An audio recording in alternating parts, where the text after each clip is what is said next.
The scripture passage for this morning comes from the Gospel of Luke, chapter 24, verses 13 to around 33. So you're welcome to turn to the text. I believe it's also up on the screen as we read God's word together this morning.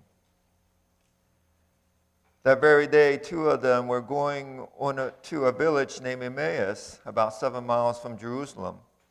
And they were talking with each other about all these things that had happened. While they were talking and discussing together, Jesus himself drew near and went with them. But their eyes were kept from recognizing him. And he said to them, "What is this conversation that you are holding with each other as you walk?" And they stood still, looking sad. Then one of them, named Cleopas, answered him, "Are you the only visitor to Jerusalem who does not know the things that have happened there in these days?" And he said to them, "What things?" And they said to him, "Concerning Jesus of Nazareth, a man who was a prophet, mighty in deed and word before God and all the people, and how our chief priests and rulers delivered him up to be condemned to death and crucified him. But we had hoped that he was the one to redeem Israel. Yes, and these things happened. Moreover, some women of our company amazed us. They were at the tomb early in the morning, and when they did not find his body, they came back saying that they had even seen a vision of angels who said that he was alive. Some of those who were with us went to the tomb and found it just as the women had said, but him they did not see. And he said to them, O foolish ones, and slow of heart to believe all that the prophets have spoken. Was it not necessary that the Christ should suffer these things and enter into his glory? And beginning with Moses and all the prophets, he interpreted to them in all the scriptures the things concerning himself. Now in verse 28, so they drew near to the village to which they were going. Jesus acted as if he were going further, but they urged him strongly, saying, "Stay with us, for it is toward evening, and the day is not far spent, or is now far spent." And so he went in and stayed with them. When he was at table with them, he took the bread and blessed and broke it and gave it to them. And their eyes were open, and they recognized them, and he vanished from their sight. They said to each other, "Did not our hearts burn within us while he talked to us on the road, while he opened to us the scriptures?" And they rose that same hour and returned to Jerusalem, and there they found the 11 and those who were with them gathered together, saying, "The Lord has risen indeed and has appeared to Simon." May God bless the reading of his word this morning.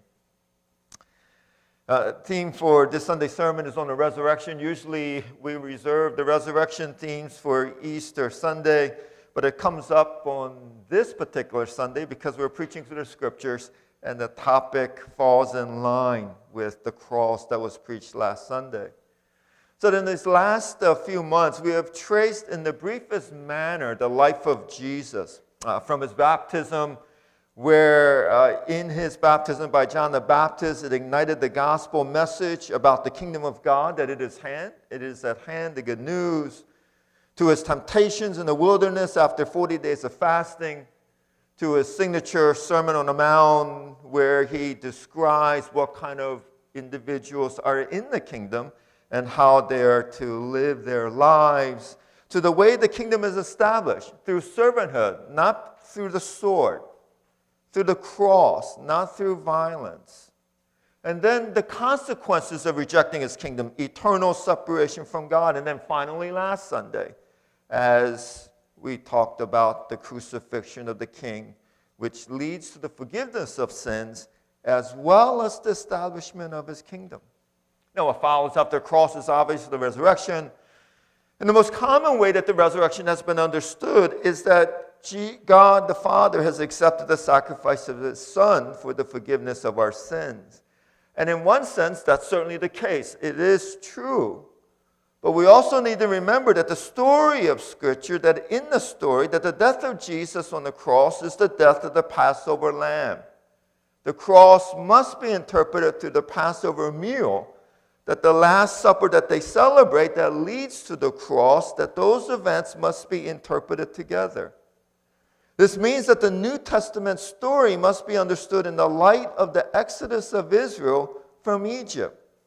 That just as God had freed the Israelites from the oppressive powers of Egypt, led them through the wilderness in the promised land, in the same way that God led Jesus, who is Israel, out of Egypt through the wilderness into the promised land through his father Joseph, the promise is of a second exodus, that God will lead the church, his people, out of the oppressive powers of this world through the wilderness into the promised land. In this plot line, the resurrection is the release of God's people through death from the powers of death. Just as Israel is set free from Egypt, we are set free from the powers of death, which Satan uses to enslave us into a journey through the wilderness to a new heaven and a new earth. But what we need to understand is that this journey has both elements of promises that are fulfilled and promises that are anticipated. You have heard that phrase, already not yet. That our sins have been forgiven, that we have been set free, that we serve God and worship him, that's the already. But there's a not yet component, that we have not reached our final destination, so that we are like the Israelites traveling through the desert after God did the most amazing thing, raising his son back to life from the dead. We are on our way to the final destination, but we have not reached there. So that in this sense, the resurrection of Jesus is like the dividing of the Red Sea. So just follow with me for a few moments. So that you have the Passover meal, which is our communion. Then you have the slaughtering of the lamb and the blood that's painted on the doorpost. That's the cross. But in order for the Israelites to escape the powers of Egypt, God had to divide the Red Sea. In the same way, you have the Passover meal, the cross, and then the resurrection is God's visible testimony that he is operating on behalf of his people. So that when the Passover lamb is slaughtered and their sins are forgiven, see, that occurs in the spiritual world. You don't really literally see the forgiveness of sins. But when God divides the Red Sea, it's a testimony to the world that he is at work on behalf of his people. In the same way, when Jesus died on the cross and forgave their sins, it's in the spiritual world. We don't really see that in any literal sense.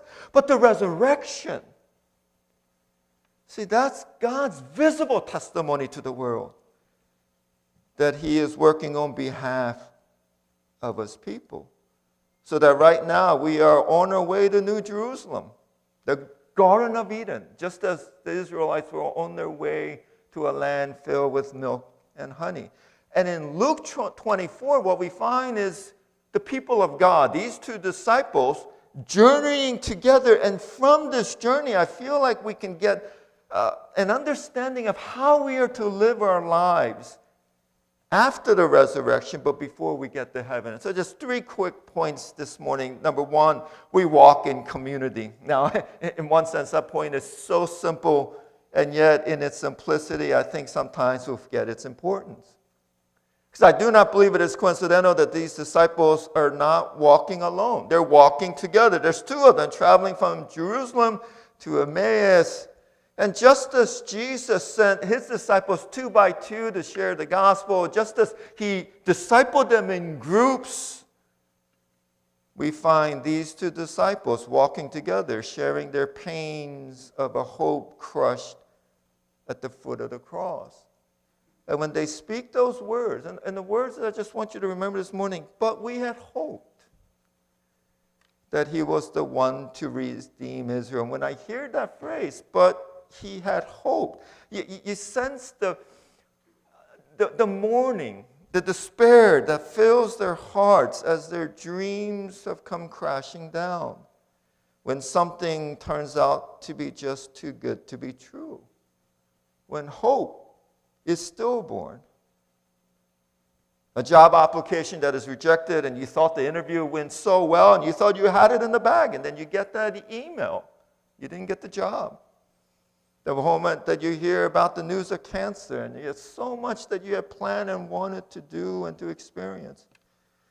A marriage that starts off with such promise, just the honeymoon that just keeps extending. And then at some point, the issues begin to invade your marriage and you're going in separate direction. And no matter what you do, you can't seem to bring it back together. And the distance continues to divide and you lose hope that you'll make it.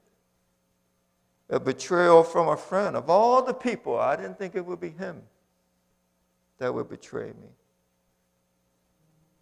Like a number of couples, my wife and I, our first pregnancy ended in miscarriage.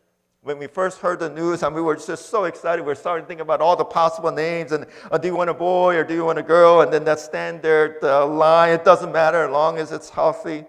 And then we started making plans and nursery and how would we do that, and dreaming of raising a child and become a family. And I went to missions, led a youth missions team to San Simon, Mexico. And as I was coming back, I heard the news that my wife had a miscarriage. And I still remember walking through the doors of that apartment, and it felt so empty, and the child wasn't even born. It's never occupied any space in that apartment. But when you walk in, it's the emptiness of hope that has evaporated. And I feel like my wife and I felt something of what the disciples felt on this journey. But we had hope. How many of you have uttered those words or have felt that sentiment? But we had hope. And it is in those moments when cynicism comes knocking on the door that you need the presence of someone else. This is when we learn to stand on each other's feet. It is much like the paraplegic. Remember the story in Mark 2 when his friends opened the roof and they lower him down, and I don't think he had the faith, because when Jesus looked at him, he said, "Look, based on the faith of your friends, I will heal you." I think this is an incredible passage, because even when I don't have faith, I can still be blessed by God because the faith that you have. The faith of the people who surround me. And just in the same way, my faith can contribute to God blessing you in your life. Because we are not merely individuals sitting in spatial proximity in a church sanctuary.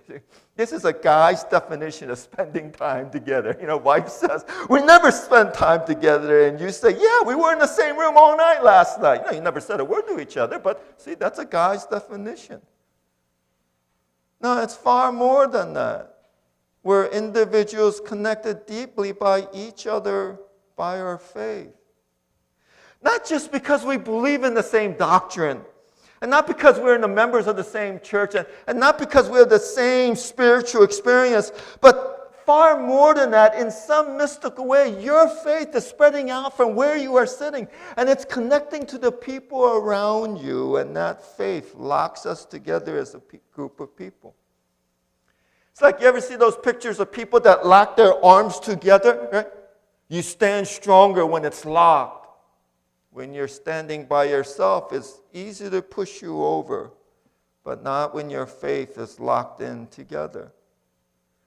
Last Sunday I used an illustration of the redwood forest within California. I'll repeat it just a bit here. The redwood trees, they shoot up 340 feet in the air. If you look at the picture, 340 feet in the air, that's up to 37 stories high. That's truly amazing. But what's incredible is that 98%, just go back one slide, 98% of the tree is on the top part, only 2%. In other words, the roots only go down 6 feet to 10 feet, and yet when the winds and storms come, it doesn't fall over. Next slide. So that even when you have these trees that are incredibly tall, they don't fall over because the roots of each tree lock in together with the roots of the trees around them, and they twist together and they're fused together, so that in one sense, even though it doesn't go deep, it's spread wide because their roots cling to each other. And I think that is a perfect picture of our community. That our faith all just spread out like roots from within us and locked together with each other. So that in moments when we utter the words, "but we had hoped," when the storms of life come, that we would be able to stand together through the strength of the community. So this is the legacy that Jesus left his disciples. I mean, they're not supposed to walk alone or walk in spiritual proximity without any connection. In fact, in one of the most controversial teachings of Jesus, it was his teaching that the family of God is greater than the family of blood. And even as I read it, I struggle with this because I want to put my family of blood above the family of faith. But the primary metaphor God uses to refer to the relationship between his disciples is family. So remember the story. When Mary and the brothers came to Jesus teaching, and one of the crowd members tell him, look, your family is looking for you. And he says, who is my father, or who is my mother, and who are my brothers? And then stretching out his arms, he says, here are my mother and my brothers. In other words, he's pointing to the disciples and saying, this is my family, not the family of blood. Jesus proceeds to realign our most basic obligation to each other from the biological to the spiritual. It's not our genes that connect us to our closest people. It's our faith. For whoever does the will of my Father in heaven is my brother and sister and mother. See, we've all been adopted into a new family. Our primary obligation is to the family that have been adopted into, not the biological family of my past.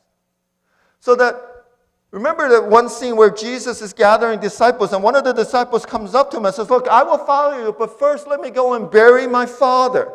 And remember what Jesus said, let the dead bury the dead. And that's incredible. Even as I hear it with my modern ears, I think, wow, that's incredibly difficult, perhaps even insensitive. Imagine that you are in first century Judaism and you hear that. Let the dead bury the dead.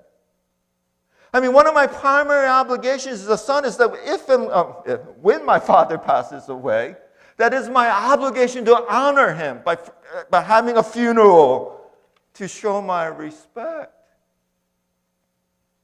And yet my obligation to God is greater, that if it conflicts, let the dead bury the dead. That's a tough teaching.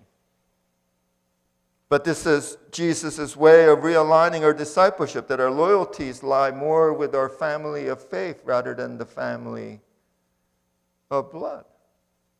That my greater obligation is to the Heavenly Father than my earthly father, that our obligation to each other is greater than our blood brothers and sisters. And I know it's really hard, because even as I preach it, I find it difficult, because family is everything, right? I mean, we're in an Asian context. This is what we're taught. The devotion and sacrifice that parents make to their children, and the respect that we are to provide or give to our parents. Now, I'm not saying that we don't have family obligations to our bloodline. You know, Thanksgiving, make sure you go to your family meals. But one of the revolutionary teachings of Jesus is that our relational priorities have been revamped. That those sitting in the pew is more our family than those sitting in the home. That's tough teaching. But notice what kind of community this is. The second point, it's not a gated community, but one in which anyone who desires to enter can belong. This is the second point. We are an inviting community. So these two disciples are making their way to Emmaus. The dialogue is so intense, they don't even notice the stranger that has come along their side. They don't know who he is. They're kept from recognizing him.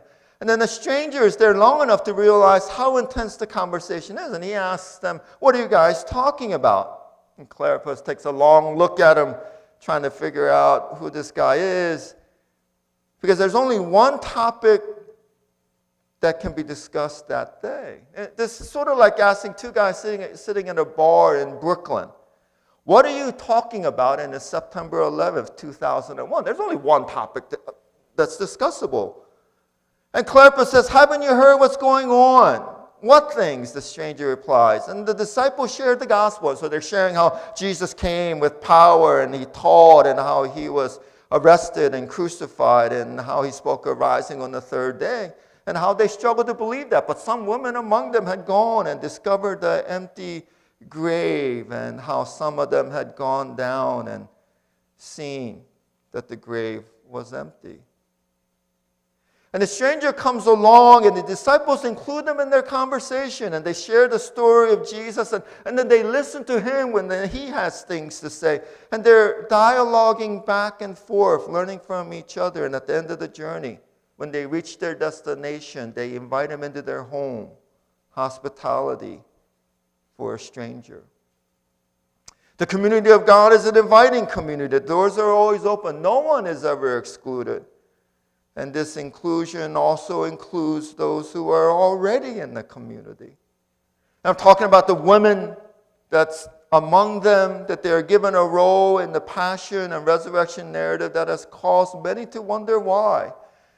Because it's the woman that discovered the empty tomb, and it turns out to be one of the strongest reasons for believing in the authenticity of the narrative account of the resurrection. Because if they were making it up, a story, why would they put it in the lips of women whose testimony is tainted because of their gender? But in this story, it's the woman who discovered the empty tomb. And it's to the woman that the angels appear. And the very first conversation Jesus has is with the woman. And it's the women who proclaim the good news of the resurrection to the disciples. And this is incredible how because women were treated as second-class citizens in Judaism. It was unlawful to teach females the Torah.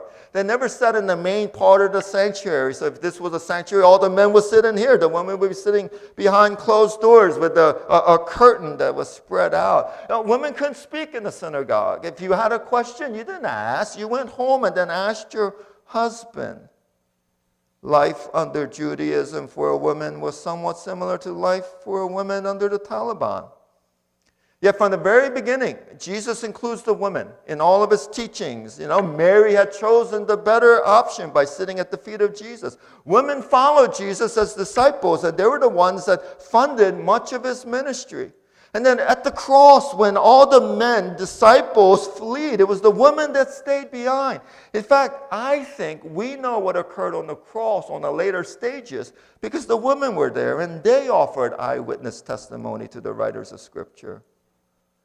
And then Luke writes that after the resurrection, the disciples, both men and women, gathered together and prayed. Acts chapter 1, verse 14. But old habits die hard. And that's the scene from verses 1 to 12 in Luke 24. The women went, saw the empty tomb. They came back and they reported it, but the men did not believe them. They didn't take them seriously because after all, they're women, and you know how women are. They're emotional, easily deceived. Just think of Eve. So wordy, illogical, chatterboxes who sit around all day spreading gossip. This past Thursday night, the men's group, we had dinner. We got together at 6:30. We greeted each other. We had small talk. We ate. We bonded. And we said farewell. And I looked at my watch, and it was 7:33. In 63 minutes, we did what it took women 3 to 4 hours to do. See, that's called efficiency. Get it done. And because there were women, their report was dismissed out of hand, except for Peter. Peter, because he had denied Christ, I think there was something driving him more than the other disciples, hoping that he was alive. But the community of God is an open community. We invite people in. We ask them to join. We listen to their stories. We learn from each other. We give them a voice, both those who are outside of our community and those who are inside of our community. That's the third and final point. We're not only an inviting community, but we are a listening community.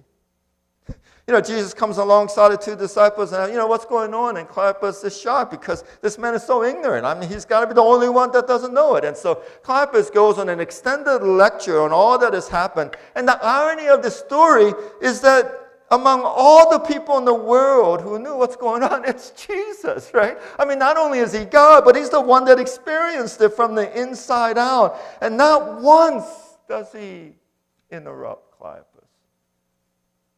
Not once does he add details. Not once does he revise, make corrections. He just listens. I find that amazing because when people talk to me and I know more than they do, I want to show them. And yet Jesus just listens. Because I think he understood that Cleopas needed to voice it. And that sometimes when we say what is in our hearts, we begin to hear ourselves in the process of sharing. You know, sometimes when my wife and I were driving to church, I share what I'm going to preach about. And I do it because often when I am sharing what I want to preach about, I hear myself and I gain greater clarity as to what I want to say.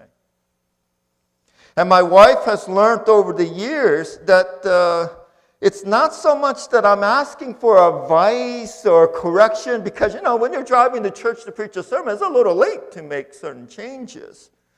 So I'm sharing these things, and she listens. And I think she understands that by listening, she's affirming that what I have to say is worth talking about. But later on, what she'll do is she'll say, you know,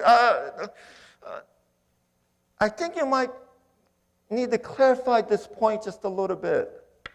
I think right here you might want to emphasize it. Because if you ever preached a sermon, you're living in the text all throughout the week, and so you're in it for so long that everything seems so clear to you that you can't understand why no one can follow you.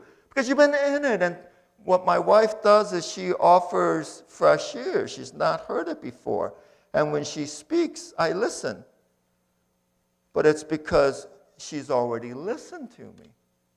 She's already ministered to me by hearing me out. And you know, in this journey, Jesus talks. He talks a lot. He does a whole Bible study from Moses all the way to the crucifixion. He's talking a lot, but he first listened before he gained the credibility to speak. You know, Parker Palmer is a master teacher. He's a writer of spiritual books, and he spent many years in clinical depression. And he says that there are three types of people. There are people who come and visit him, and they try to bring him out of the darkness, and they got all these spiritual insights and Bible passages. And then the second kind of people is the people that don't visit, because, you know, it's pretty uncomfortable to be around depressed people, and so they don't come at all. And then he says there's a third group of people who come, and they just sit by his side, and they just sit there. And then whenever he has something to say, they listen to him. But when he doesn't, they just sit there alongside of them. He says that those are the people that comforted him the most. Dietrich Bonhoeffer makes this insightful point that those who fail to listen to their brothers and sisters often fail to hear God when he speaks to them. I'm going to say that one more time. Those who fail to listen to their brothers and sisters often fail to hear God when he speaks to you. I think Bonhoeffer is saying that the habits that I develop to truly listen to my brother are the same habits that I need to truly listen to God. In fact, I'm going to push this point one more point further and say sometimes God speaks to you through your brother.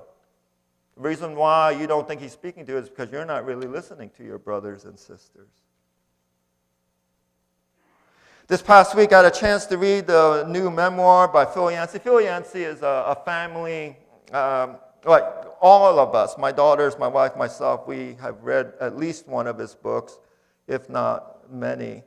And he wrote a memoir, and you know, we've been reading it, and I finished it this past week. And he talks about how his father passed away when he was barely 2. He left his mom with 2 sons, himself and his older brother, Marshall. And his story chronicles the heartbreaks of a single mom. I mean, I don't know of a harder job than a single mom raising sons.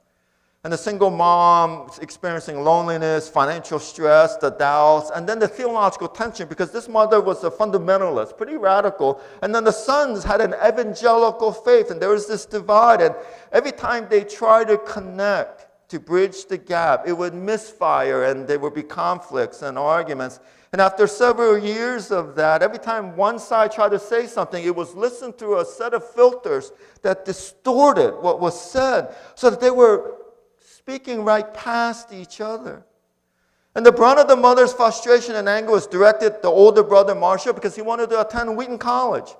And the mother objected that it was too liberal, and she forbid it. And when Marshall decided to attend anyway and drive there with a friend, the mother reported the son to the police because he was under 18, that he was kidnapped, that they dragged him back. And then finally an uncle flew him out on the last day. When Marshall was about to walk out the door to catch the plane, the mother prayed, God, I pray that you would either crush my son and break him and bring him back to the faith, or take his life.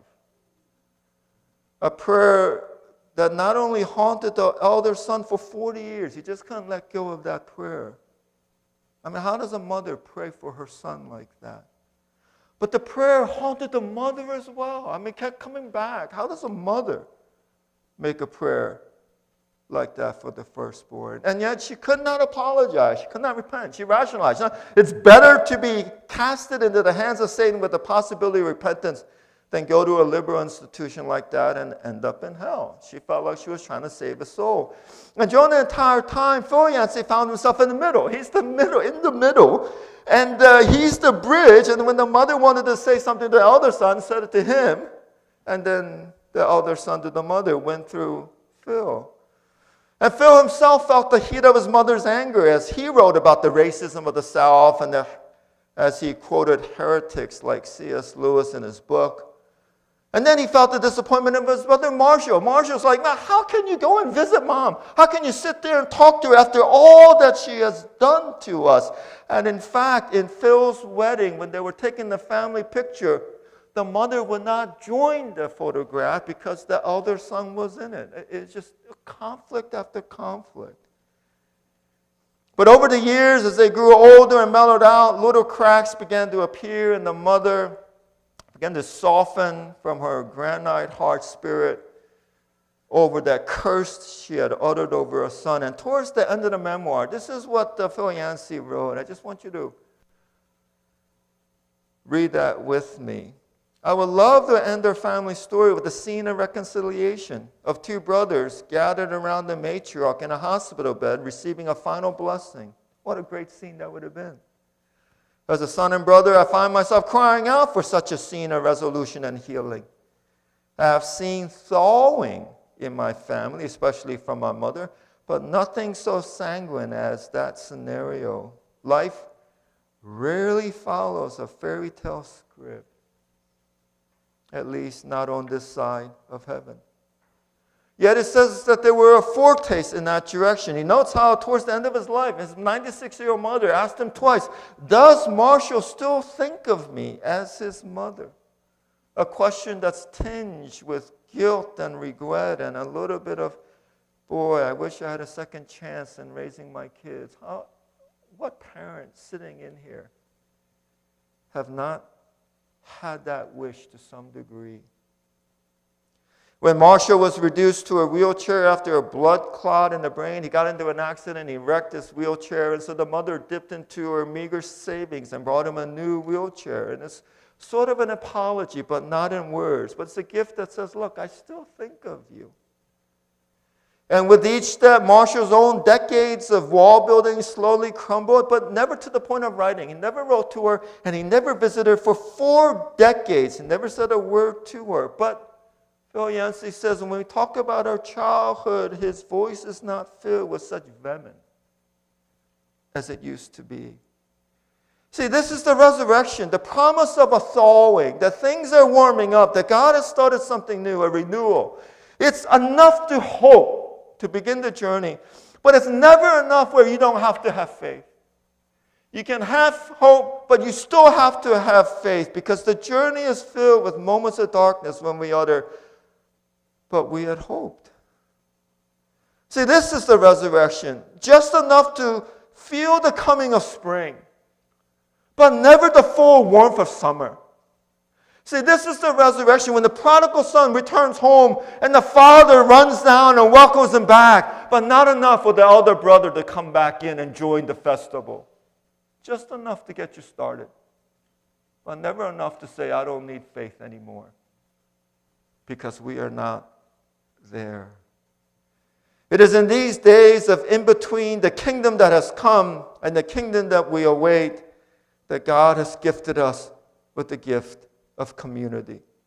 the privilege of walking together, to share our pains, to encourage each other through the promises that we have received, and most of all, to stand tall in the storms of life, because your faith holds me up, just as I pray my faith would hold you up as well. We're going to transition just a little bit. Can I get the last slide of the scripture passage reading? And do we have the communion elements? Yeah, and you can start handing them out as well as we do this. But if you look at the last slide of the scripture reading. There you go, yeah. And so stay with us, for it is toward evening and the day is now far spent. So he went in to stay with them. And then verse 30, when he was at table with them, he took the bread and blessed and broke it and gave it to them. That's communion meal. What this signifies is that our community, that we stand together in faith, revolves around Jesus Christ and the Passover lamb, the blood that was shed for us. He is at the very center. And I find it highly instructive that at the end of this journey, that Jesus celebrates the communal meal with them. And it is our privilege this morning as well to share the communal meal. I'm going to ask Nick if he can come up for a little bit as you get your elements, the bread and the wine.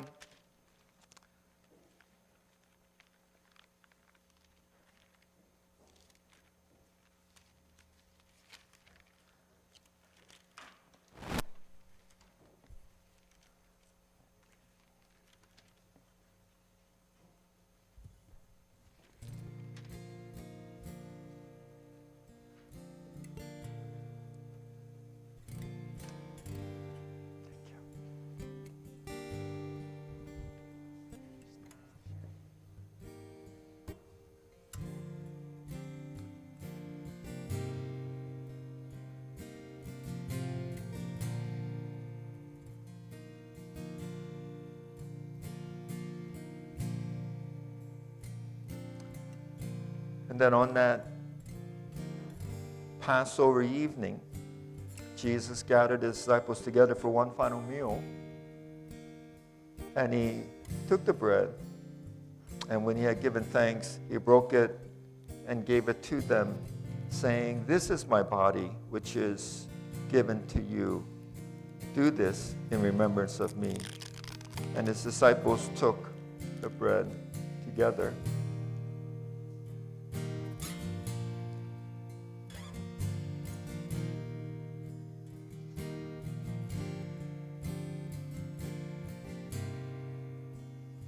Likewise, Jesus took the cup, and after that he had eaten, and he said to them, "This cup is poured out for you, and this is the new covenant in my blood." And they drank it together.